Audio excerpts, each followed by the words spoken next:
যত ভয় চেষ্টায় করিতে হবে জয়, নৈতিক জীবন জানিবে নিশ্চয়।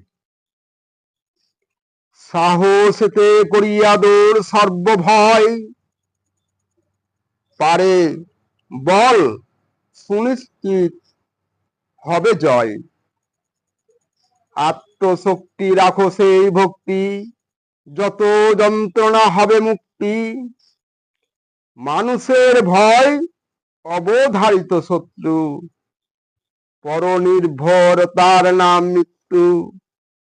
ভয়হীনতা করো যুক্ত, পাবে শক্তি। নৈরাশ্য নয়, নিশ্চিত হবে মুক্তি।